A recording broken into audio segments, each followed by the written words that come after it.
So we're on our way to Dyron, and the first thing that you should know about Dyron is it is a major difficulty spike. The enemies in here that you're about to start seeing hit really, really hard.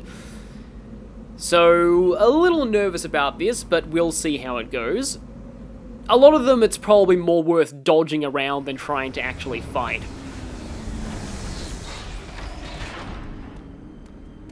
This is not Expositor, Dyron. So in through here, there's a counterable bat enemy. That's the least of our worries. Those things right there, those robot tanks, they take a lot of punishment, and their laser can snipe you very accurately from all the way across the room and does a lot of damage, so always got to be careful of those. Also, if we shoot these, we'll see that they have an arrow on them. I wonder what that could imply. I feel like the timing's a little tighter on those things than others, but speaking of counter timing, you actually can counter those laser robots. But you have to be standing right next to them just as they're about to release the laser to do so. It's usually not that practical, but I remember like in another playthrough going through here, and when they were about to fire, I was like, wait, is that a counter sound? That's weird. And found out that, yeah, you actually could counter them. Now here, these saw blades, they do a lot of damage if they hit you. So that's something you need to be careful of, especially the one that's right here. Because there's a low ceiling, it can be a little hard to jump over it. But there's an enemy that's coming up that is possibly even worse than saw blades, these things.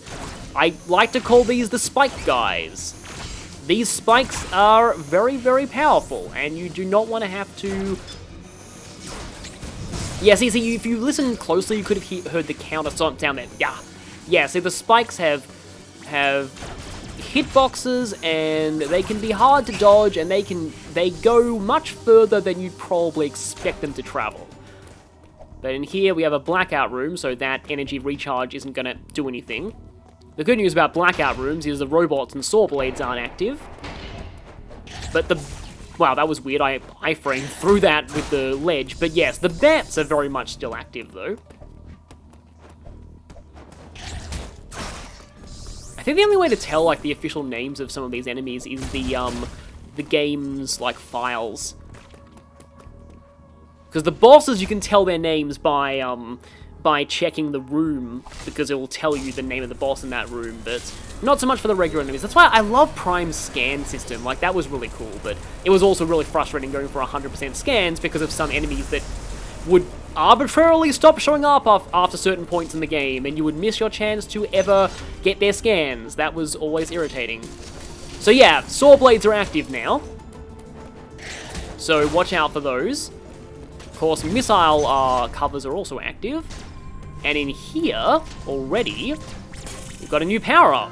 The wide beam, which I think was in Fusion.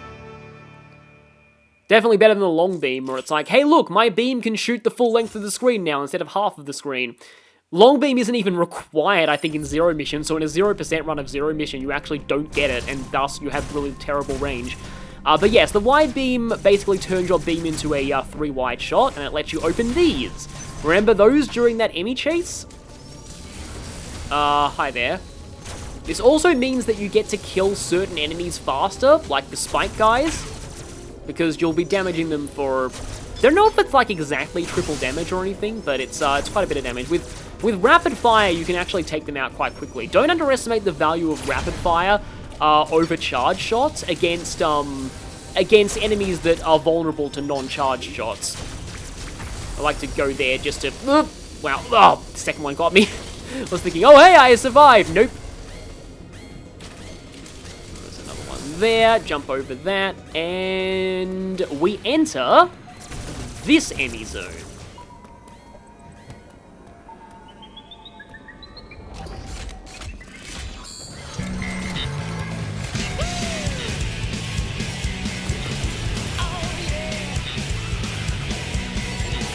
I'll just leave you with that.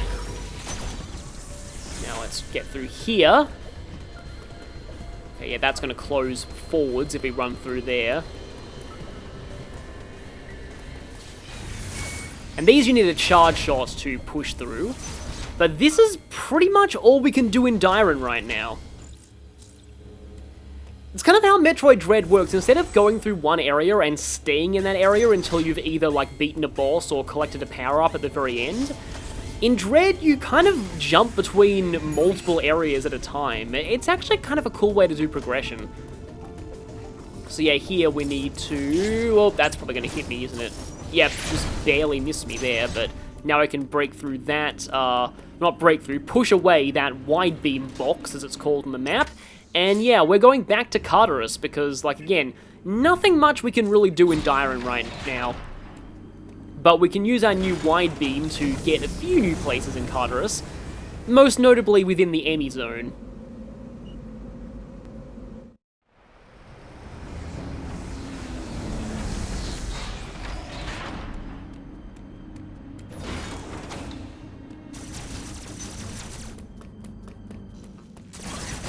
And here we can break through that, just slide through as a quick shortcut. Hi there.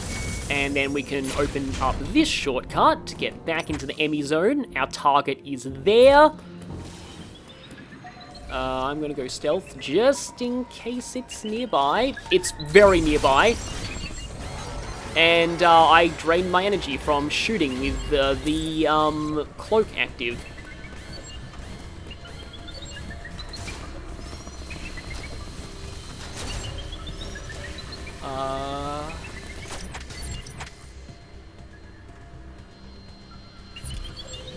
Oh, right, we can climb up here, right.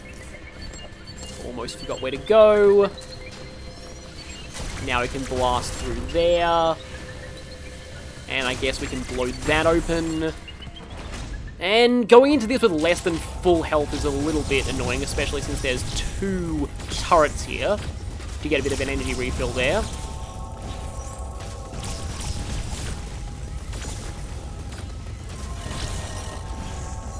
Run out of missiles already. Yep, that's kind of the thing of only having 15. So you can easily recover them like that. Okay, and now that this thing's brain is exposed, yeah, it goes down pretty quickly if you just rapid fire. That's a lot more effective than charge shots or missiles at that stage.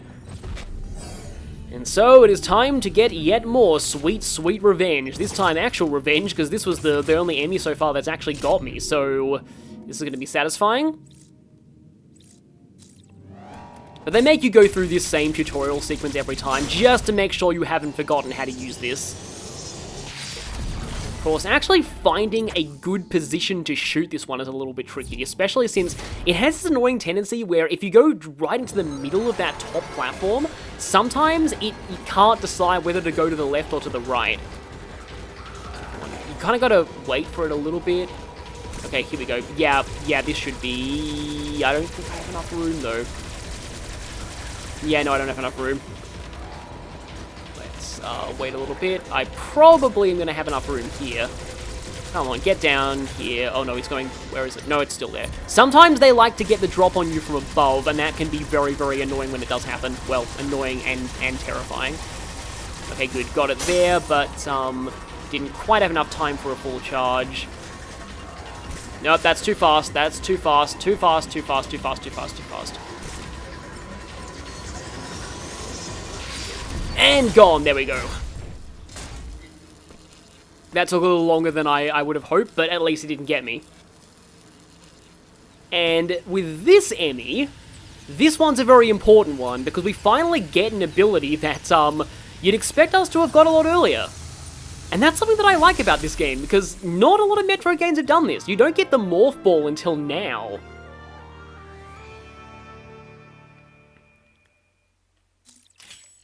So yes, Metroid can finally crawl. You can go through narrow spaces like that. It uses the same button as crouch, and now you'll automatically morph after sliding through slide passages, so that's cool. Also, if you grip onto a ledge that has a morph ball passage in it, you can automatically pull yourself through like that. So, also, after you destroy an E.M.M.I, all of the blockers in all of the E.M.M.I passageways are now permanently open, so I can do this and roll through. However, I'm gonna actually need to take a different path here because I don't want to get that missile tank. So I am instead gonna go through here. after you destroy the E.M.M.I zones get populated by enemies, so then they're not actually, like, totally safe. But they are safer than having an instant death robot in them. So our next destination is, in fact, crawling through here. And getting 2 missiles from this, because why not? Not going into that hot room, but instead getting that, and from here, yeah, we pull ourselves up and morph ball through. Wouldn't be able to do that otherwise. Get into this cooled area. And in here is another save point, which we should probably take, because we'll be finding out what that red device does after doing this.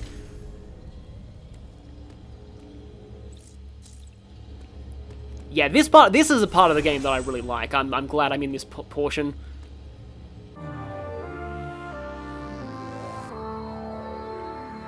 I still love that song that plays whenever you load from a save point.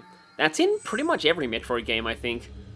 Except one, which didn't even have save points. But, yeah, we need to go through here next and not grab that pack of missiles. And use this thing, which which this is going to reveal to us is, in fact, a teleporter that will take us back to Artaria. Yeah, I was messing up a little bit there because I kind of wanted to demonstrate that the Morph Ball comes with the Spring Ball in this game. That was a separate upgrade back in Super Metroid that let you jump in Morph Ball form. It was lumped in with the high jump boots in some other Metroid games, but in this one you have the ability to jump as a ball the moment you get the ball, so that's kind of cool. So this red teleporter takes us here, a place we normally couldn't get into before, just need to shoot a few of these things, because they actually do run a decent risk of killing you in 0%. But we couldn't get through those tight passageways without the Morph Ball before, and we can get that now if we really wanted to, but of course, you know, can't get that. But I did draw attention to this spot right here before. We can now get in here and narrowly dodge that energy part. You get 4 of those and you get a full energy tank. They're effectively heart containers from Zelda. Okay, time to race these guys, since we currently don't have any method of attacking in Morph Ball form. That may change eventually.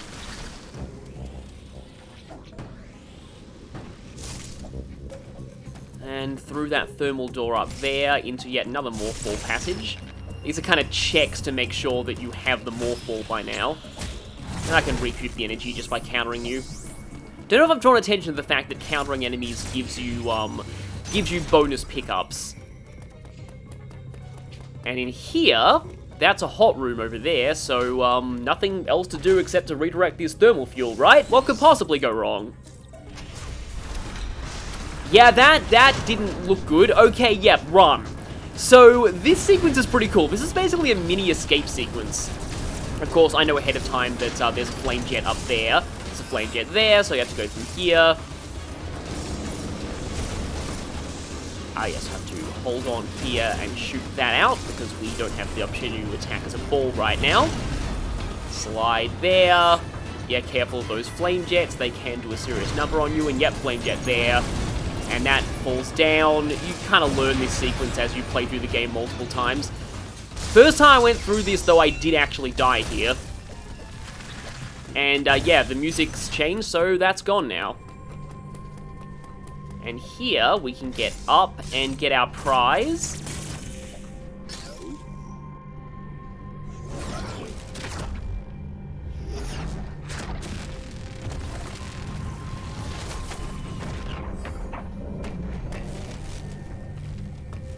Which unfortunately requires us to say goodbye to the blue suit, which I actually prefer to this version. This is still probably my favorite incarnation of the Varia suit in any Metroid game, though. Of course, it's not hard to beat the version of it that appeared in Metroid Fusion, or Mustard Samus, as it's derisively called. If I ever do a 0% run of Fusion, I will definitely rant about how bad the Varia suit looks in that game.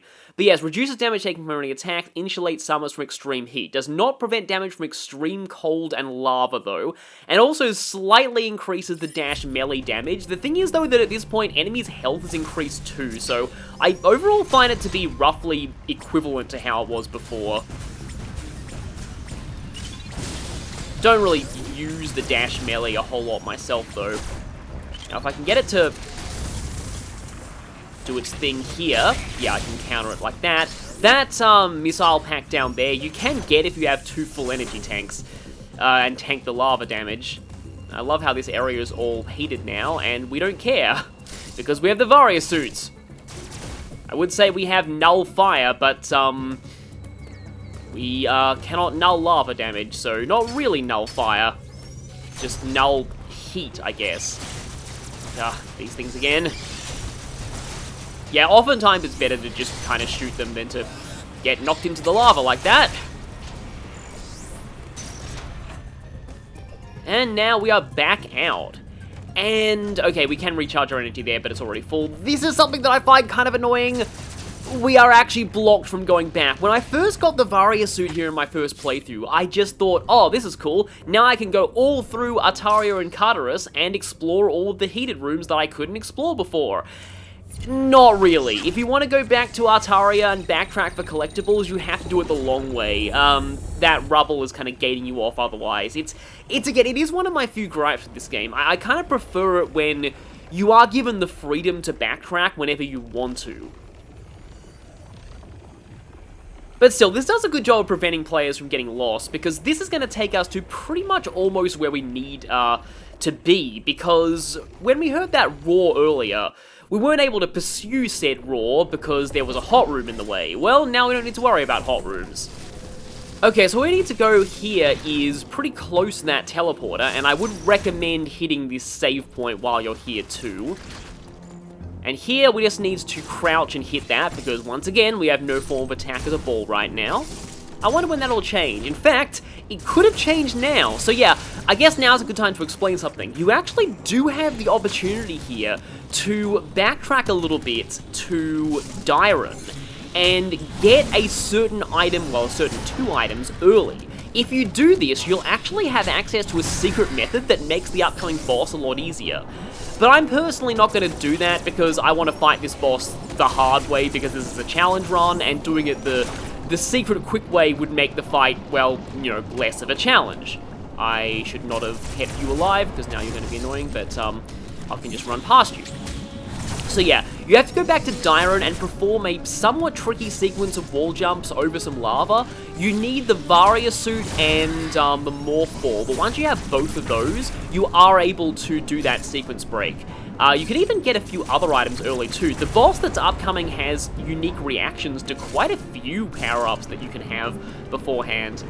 Speaking of power-ups, you might notice that I can't actually shoot that wall yet. And already we're at a boss door. Let's just counter it and get ready for pain, and also actually fun. So this boss fight that's coming up right now, this is, in my opinion, the first truly challenging fight in a 0% run. It's pretty easy normally, I find, but in 0% when you have only 15 missiles, well, you'll see.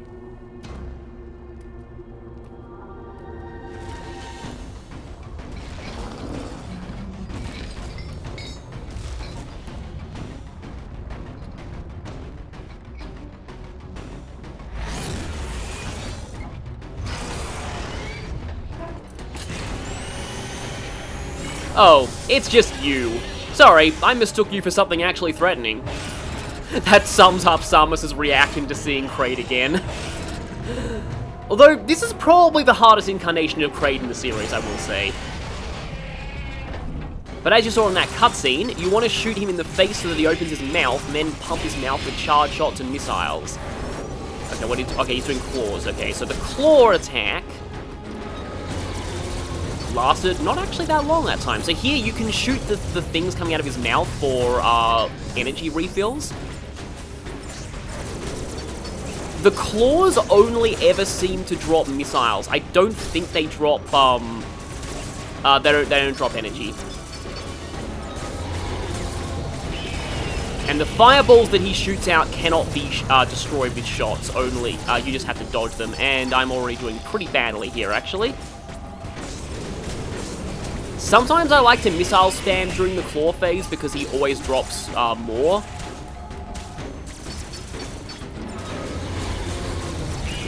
And then I can recover my energy here, as long as I dodge the fireballs.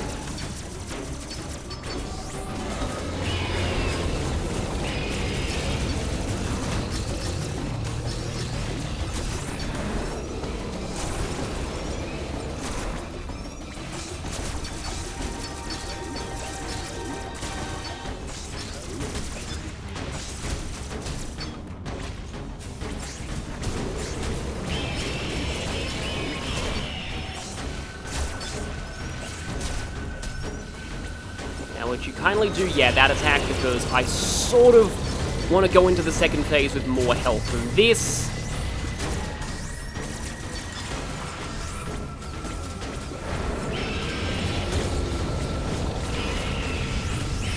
Okay, there we go, second phase, right.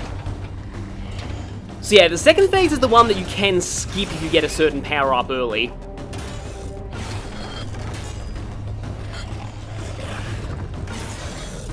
And he's breaking free of his shackles, only slightly though.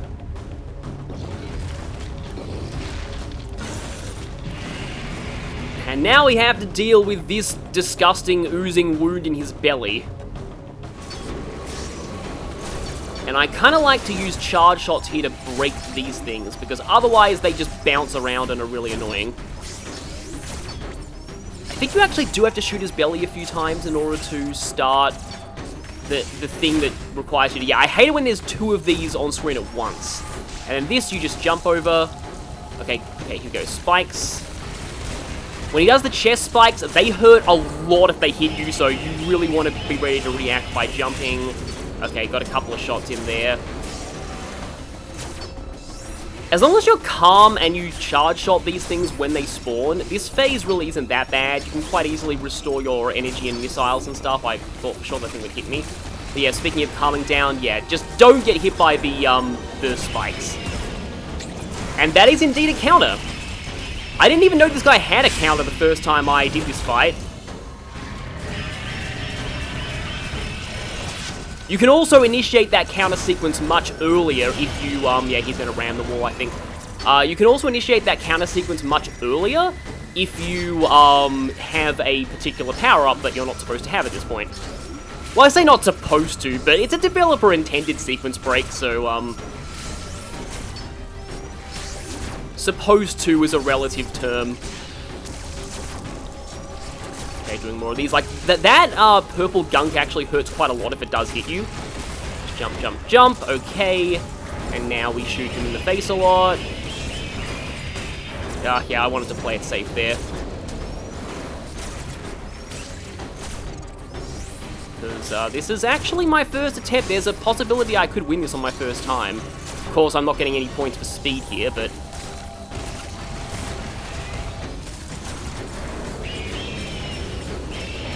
And there we go, he's down!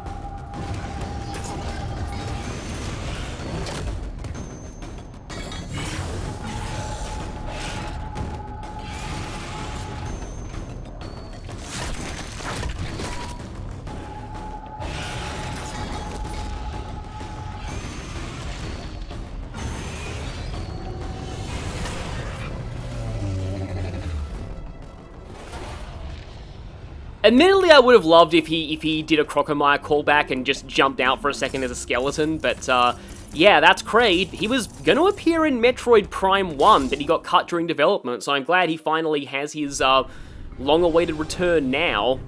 Very belated return, but still. Speaking of, of Kraid and returning, he was on a planet, he exploded, and then the planet that he was on exploded. So, I don't know how he survived. I personally feel like that's either another member of the same species or a clone from his DNA or something like that. Also, apparently Kraid is one of the space pirate commanders. I never really considered Kraid fully sapient enough for that. I always saw him more as their guard dog. But anyway, we have possibly my least favorite power-up in the game, the Diffusion beam. This lets our beam very slightly go through walls. Basically, when we shoot a wall, it releases a bit of an explosion of particles that can damage things through the wall. Again, it's just, like, this is basically a poor man's wave beam. It's really, like, I don't find it helps that much in combat either, so yeah, this is personally something that I'm not a huge fan of, and we can't get that way because we need another item. And going up there just leads to an upgrade that well, not an upgrade, an expansion that I can't get. So this warp's going to take us to Dyron. And I believe once we reach this warp, then we should be pretty close to the area that we technically could have sequence broke our way into earlier to get another power-up early. But yeah, Kraid has some fun reactions to other items. I don't want to spoil exactly what they are, though, because I don't want to spoil the order that we get power-ups or exactly what the next power-ups are. But I will say that one of them lets you jump right into his mouth to start the grab sequence early. So we can keep going, and in fact, we're actually very, very close to something, because yep, there is indeed a boss door there. You might notice there's an explosive in that wall that we can't reach yet. So what's coming up is getting hit by that thing. Well, that was dumb.